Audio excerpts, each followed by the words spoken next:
हाँ, आज हम लोग पढ़ेंगे जेंडर। जेंडर माने लिंग होता है ना। जेंडर माने लिंग। अंग्रेजी में जेंडर 4 है। अंग्रेजी में जेंडर कितने हैं? 4 है। जब हम लोग हिंदी व्याकरण पढ़ेंगे तो हिंदी व्याकरण में जेंडर को मात्र 2 रखा गया, स्त्रीलिंग और पुल्लिंग। जो निर्जीव पदार्थ है उसको भी स्त्रीलिंग पुल्लिंग में बांट रखा है, और जो सजीव है उसको स्त्रीलिंग पुल्लिंग में बांट रखा है। जैसे किताब को हिंदी व्याकरण में स्त्रीलिंग माना जाता है ना, किंतु अंग्रेजी ग्रामर में जेंडर को 4 भागों में बांटा गया। अंग्रेजी में जेंडर कितने हैं? 4।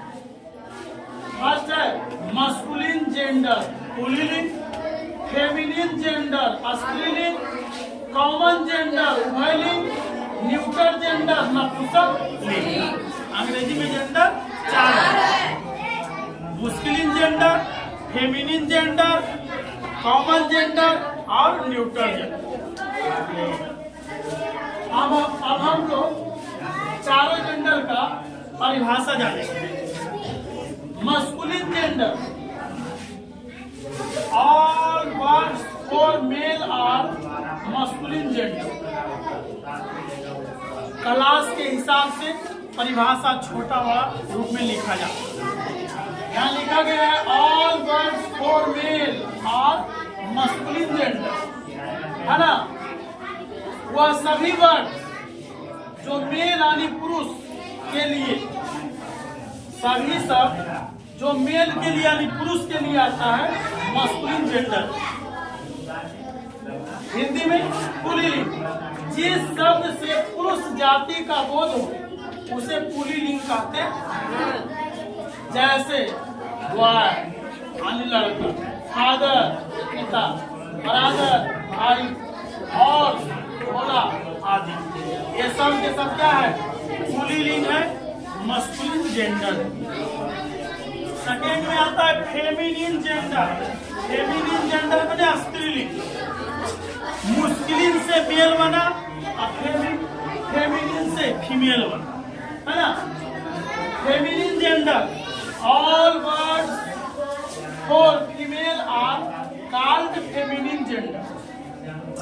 वैसे सभी शब्द जो मेल के लिए आता हो फेमिनिन जेंडर कहलाता है, यानी स्त्रीलिंग।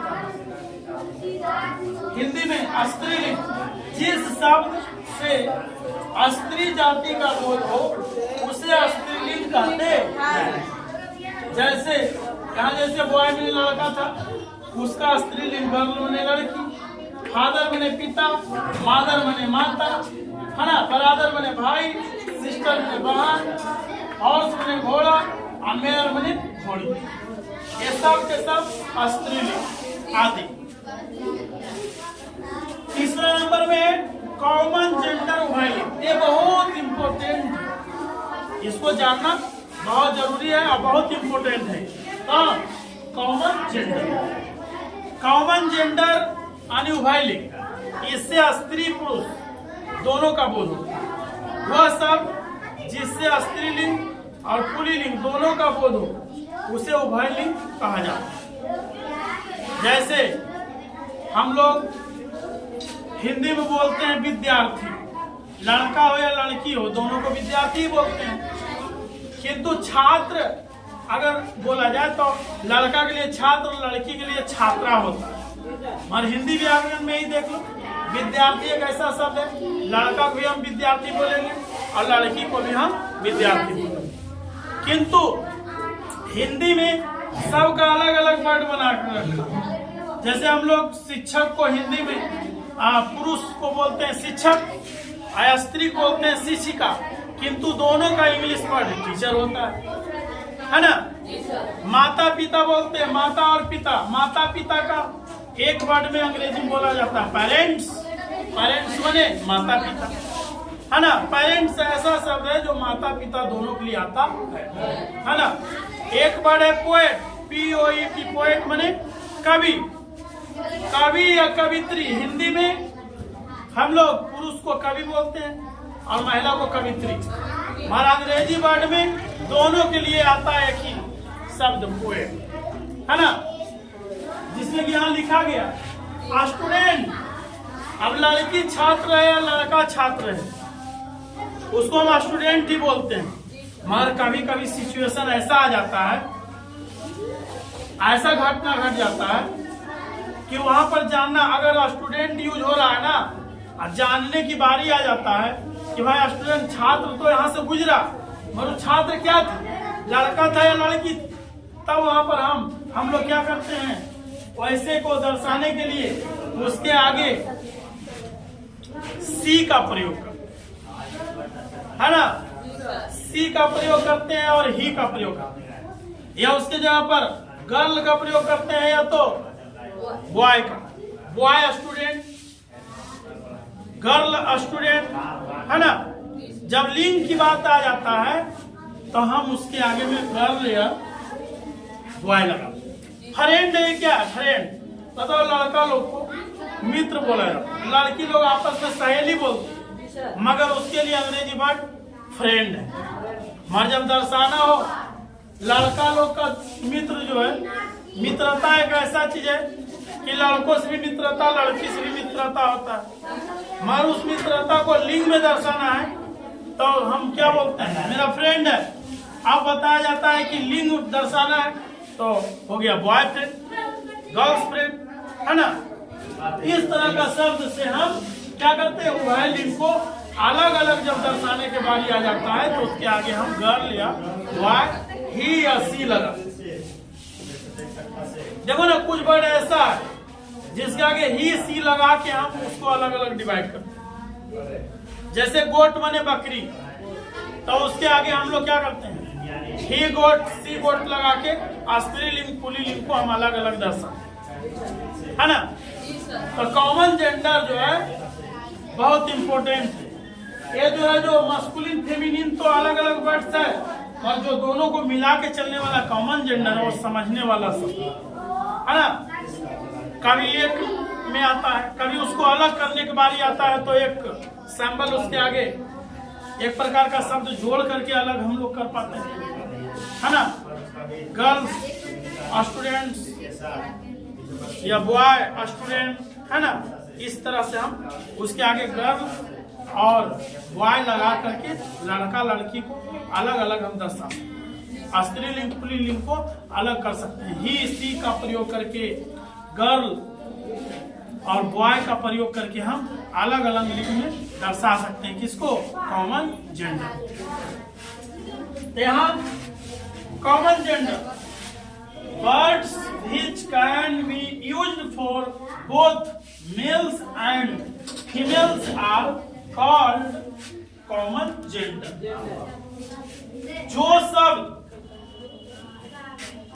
मेल और फीमेल दोनों के लिए यूज में प्रयोग हो सके, कॉमन जेंडर यानी उभयलिंग कहलाता है ना। उसी को हिंदी में लिखे उभयलिंग। जिस शब्द से स्त्री एवं पुरुष दोनों का बोलते उसे उभयलिंग कहते। जैसे डॉक्टर, हाँ डॉक्टर, पुरुष डॉक्टर हो या स्त्री डॉक्टर, दोनों हम डॉक्टर ही बोलते हैं। कवि, पोएट में कवि होता है, अब पुरुष में कवि रहे या कवित्री रहे, नर या मादा किसी चीज में भी अंग्रेजी में पोएट है। स्टूडेंट छात्र या छात्रा, हिंदी में छात्र लड़का भी है, छात्रा लड़की भी आता है, किंतु इसका अंग्रेजी में स्टूडेंट ही होता है। पेरेंट, पेरेंट भी एस लगा, पेरेंट्स माता पिता दोनों का बोलता है। चाइल्ड मैंने बच्चा या बच्ची, बच्चा बोलो, पुल्लिंग को हम लोग बच्चा बोलते हैं, और जो स्त्रीलिंग में रहता है बच्ची बोलते हैं। हमारा अंग्रेजी में दोनों के लिए चाइल्ड ही आता है। डांसर, अब लड़का को डांस करे के लाओ या लड़की को डांस करने के लिए लाओ। अगर लड़का को लाओगे तो बोलोगे नर्तक है, लड़की के लाएंगे तो बोलेंगे क्या, नर्तकी है। मगर अंग्रेजी में डांसर स्त्रीलिंग रहे, पुल्लिंग, है ना। उसी प्रकार राइटर, लेखक रहे या लेखिका, हमारे हिंदी के विद्वानों ने एकदम स्त्रीलिंग पुल्लिंग दोनों के लिए स्पेशल वर्ड बना रखा, मगर अंग्रेजी में दोनों के लिए। अब कहीं बोला जाएगा मेरे पास एक राइटर है, और हमारा पता नहीं चल रहा कि पुरुष राइटर है या स्त्री राइटर है। अब बोलेंगे आप लोग के सामने मेरे पास एक बढ़िया डांसर है, मगर पता चल रहा है कि वो डांसर लड़की है या लड़का। और हिंदी ऐसा बना रखा है, डांसर को अगर पुरुष है तो नर्तक बोलते हैं, स्त्री है तो नर्तकी बोलते हैं। हिंदी बोलेंगे भाई मेरे पास एक नर्तक, तो लोग सुन के जान जाएगा कि पुरुष डांसर है। अगर हम लोग बोलेंगे मेरे पास एक बहुत अच्छा या बहुत अच्छी नर्तकी है, तो लोग जान जाएगा कि स्त्री डांसर इनके पास है। मगर हम बोलेंगे भाई हमारे पास डांसर है, तो पता ही नहीं चलेगा स्त्री है पुरुष है। हाँ, अगर स्त्री पुरुष को दर्शाना है तो उसके आगे हम क्या गर्ल या बॉय लगा देंगे। मेरे पास बॉय डांसर है, मेरे पास गर्ल डांसर है ना। यानी हम लिंग दर्शाने के लिए उसके आगे में गर्ल या बॉय, और हिंदी में लड़का लड़की कुछ नहीं, नर्तक नर्तकी। एक तरह से देखा जाए तो हमारा जो हिंदी है ना, हिंदी वो अंग्रेजी से कहीं अधिक अच्छा है। भले विश्व लेवल पर मान्यता प्राप्त नहीं है, मगर अंग्रेजी से कहीं ज्यादा अच्छा है ना। किंतु हम लोग इंग्लिश को भी पढ़ेंगे क्योंकि हर जगह मान्य है। चलिए अब हम लोग चौथा नंबर में जानेंगे न्यूटर जेंडर। न्यूटर जेंडर माने होता है नपुंसक लिंग, है ना। All birds for objects without life are called neuter gender. कहता वैसे सभी शब्द, है ना, विदाउट लाइफ ने बिना जीवन का, जो बिना जीवन का वस्तु यानी निर्जीव, सीधी सी बात है। ऑब्जेक्ट्स विदाउट लाइफ के मतलब निर्जीव वस्तु को हम लोग न्यूटर जेंडर का। मगर एक सी बात और जानिए, न्यूटर जेंडर में छोटे छोटे वैसे जीवाणु भी आता है, वैसे पेड़ पौधा भी आता है। जो लैंगिक क्रिया से प्रजनन नहीं करता है वो भी न्यूटर जेंडर है। जैसे पेड़ पौधा जो है उसके फूल में,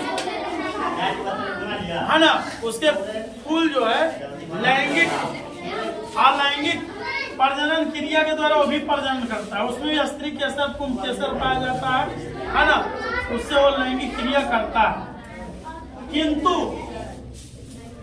हम जिसमें एक नर या मादा दो युग्मकों का मेल जहां नहीं होता है ना, वैसे जीवों को हम लोग नपुंसक लिंग ही कहते हैं। समझ में आया? जिसमें नर मादा दोनों का मेल ना होने वाला जीव है उसको हम लोग नपुंसक लिंग ही कहते हैं। जैसे एक मच्छर है, मच्छर में नर मादा दोनों आता है। नर मच्छर और मादा मच्छर दोनों है। हम लोग को मादा मच्छर ही काटता है, नर मच्छर नहीं काटता।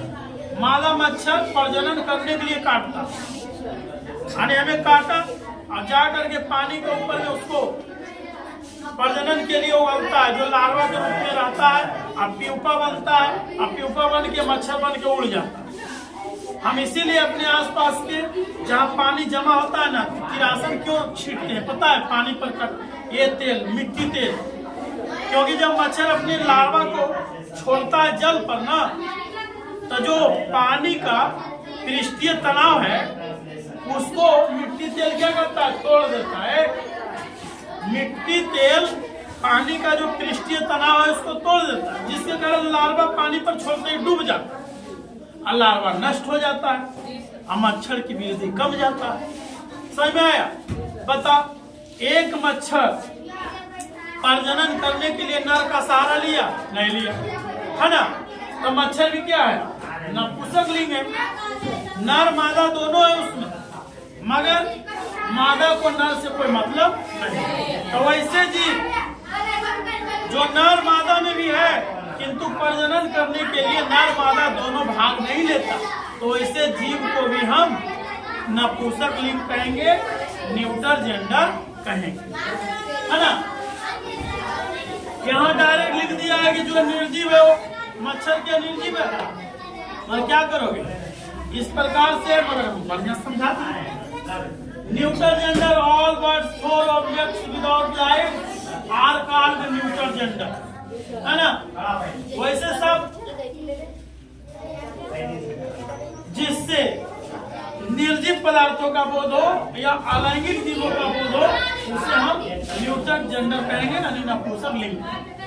नपुंसक लिंग जिस शब्द से निर्जीव पदार्थ या अलैंगिक जीव का बोध हो उसे नपुंसक लिंग कहते हैं। जैसे बुक बने किताब, फलाई बने मक्खी, गार्डन बने बगीचा।